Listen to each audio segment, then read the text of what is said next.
Hi, I'm Betty McLean, and welcome to Healthcare Hope, a podcast for nurses.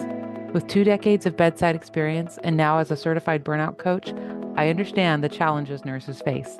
I believe that all stress is manageable and burnout is not inevitable. Join me in building strength for yourself and hope for the future of our industry. Okay, welcome back. Today, I want to talk about a topic that we often sort of push aside in our rush to live our daily life with our daily responsibilities. The topic is self-care. So, for many of us in healthcare, we spend our days caring for others, and that often comes at the expense of caring for ourselves. But the truth is, without self-care, burnout really is almost inevitable. So, in this episode, we're going to explore why self care is not a luxury, but it's actually a necessity for nurses.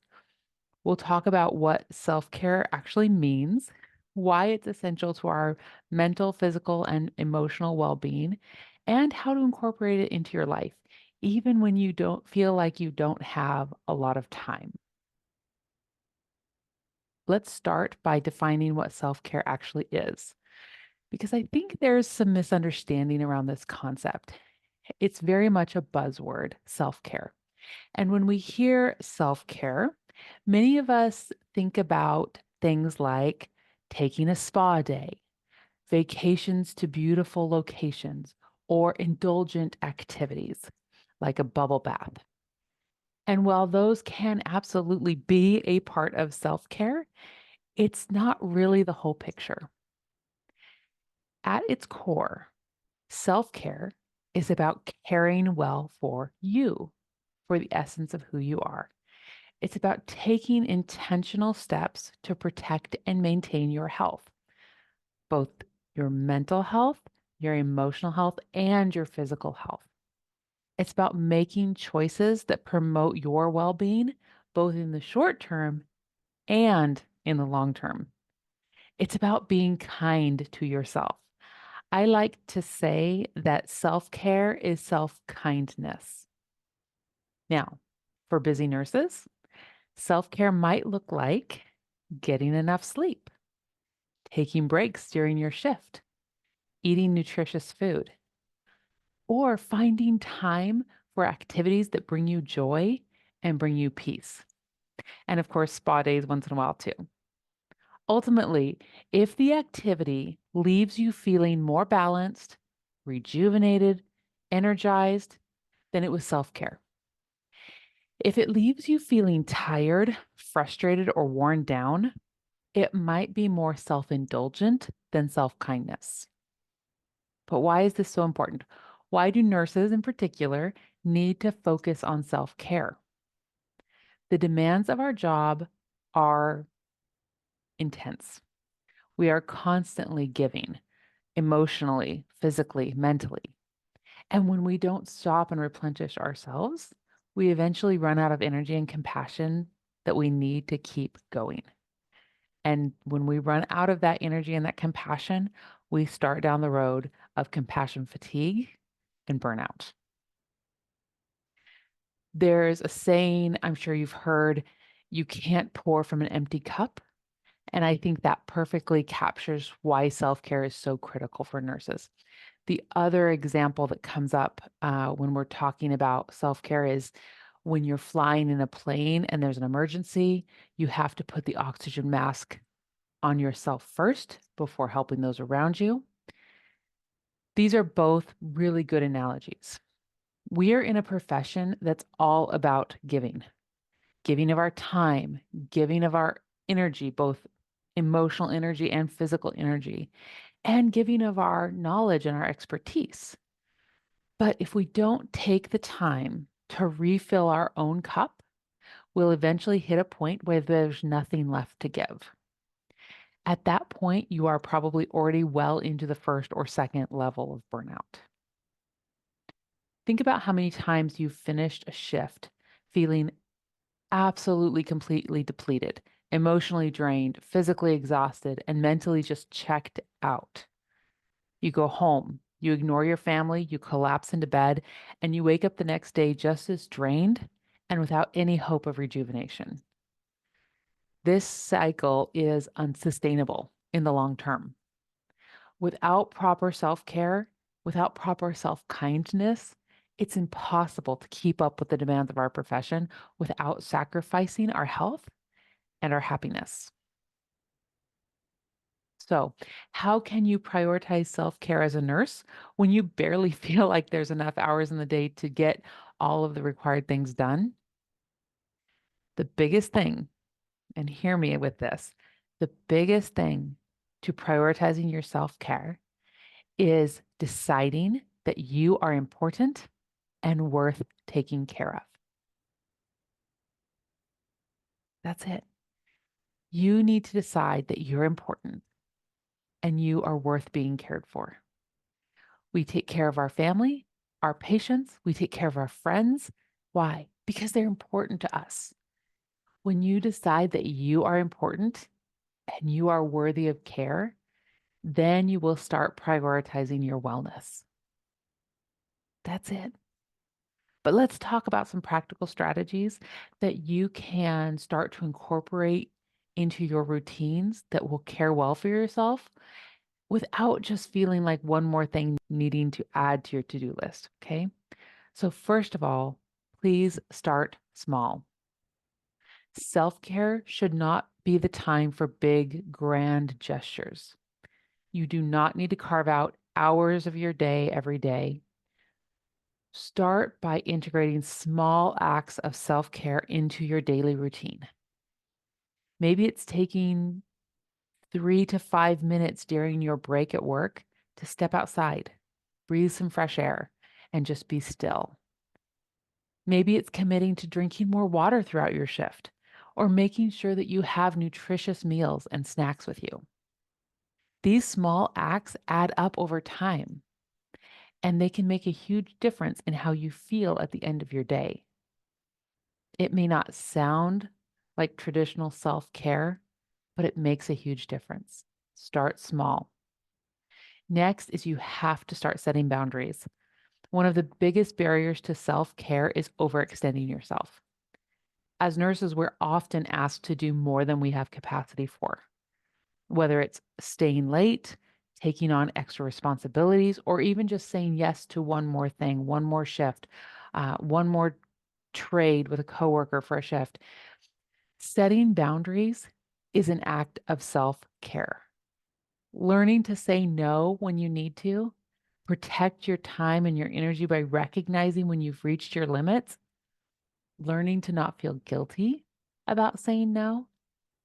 That is one of the highest forms of self care. Remember, you can't be there for others if you are not taking care of yourself first. So, again, start small, set boundaries. The next thing is, of course, prioritizing sleep. You probably get tired of hearing it, but sleep is one of the most important aspects of self care. And yet, it's often one of the first things that suffer when life gets busy. For nurses working long shifts or overnight hours, getting enough sleep can be a real challenge. But without adequate rest, both your physical and your mental health take a hit. Sleep is when our body literally restores. It's when your brain starts to make sense of everything that happened throughout the day. So much important things happen when you sleep. Make sleep a priority by creating a bedtime routine that helps you wind down after a long shift. Even if your schedule is unpredictable, try to find a sleep pattern that works for you and stick to it as much as possible. If this is a major issue for you, you can search for the Huberman Lab podcast sleep toolkit for some great suggestions that might improve your sleep. I don't have any affiliation with Dr. Huberman's lab podcast sleep toolkit, but it is a great resource. There are a lot of great resources. Remember, sleep is so important. It's when our bodies repair, it's when our brain organizes our experiences, and it's just so important. So definitely make that part of your self-care, part of your self kindness. And lastly, you can create a self-care protocol. Think of self-care as a set of skills that you can pull from depending on what you need in the moment. This might include things like physical activity, walking, stretching, dancing. It might be something in the mindfulness practices like meditation, deep breathing, or maybe it's a creative skill like journaling or drawing. The key is to have a variety of self care practices that you enjoy and can easily integrate into your life when you need them. Having some sort of protocol or a list written out of the things that you like to do can be so beneficial.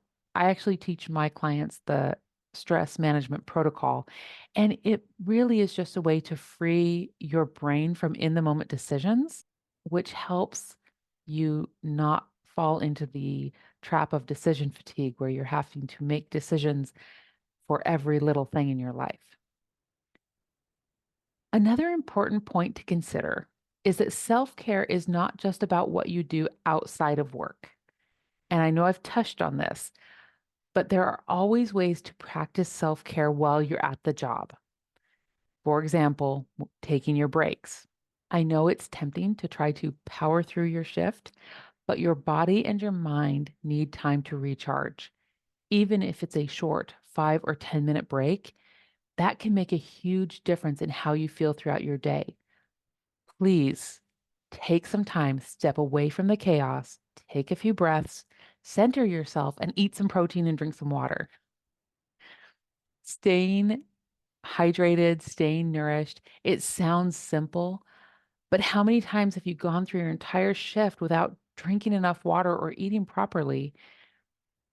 You get home and you crash. You get home and you need to eat everything in the kitchen, and you certainly don't have the energy to do some exercise or visit with your family. Taking excellent care of yourself means taking excellent care of yourself during your shift as well. Let's not forget that self-care also means being kind to yourself mentally. I know a lot of nurses that have very perfectionistic tendencies, and perfectionists tend to have a very loud inner critic.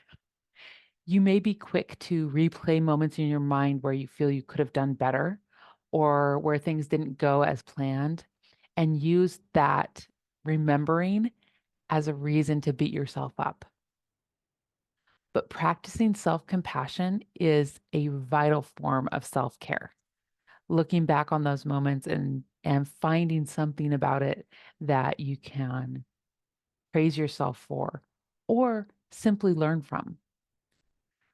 Remember, you are human and you are doing the best you can in a very demanding job. Mistakes and challenges are not a reflection of your worth or your abilities or how important you are. As we wrap up today's episode, I want you to remember that self care is not selfish. It's not a luxury, it's a necessity. You deserve to feel cared for, healthy, and whole. Prioritizing self care doesn't just benefit you, it benefits your patients, it benefits your family, and really everyone you interact with. Thank you for listening today. If you're ready for support and looking for a community of like minded healthcare professionals, join me in my free private Facebook group called Healthcare Hope with Coach Betty. If you found this episode helpful or encouraging, please share it with your friends and fellow nurses. Subscribe to the podcast and leave a review. Together, we can create strength for our lives and hope in healthcare.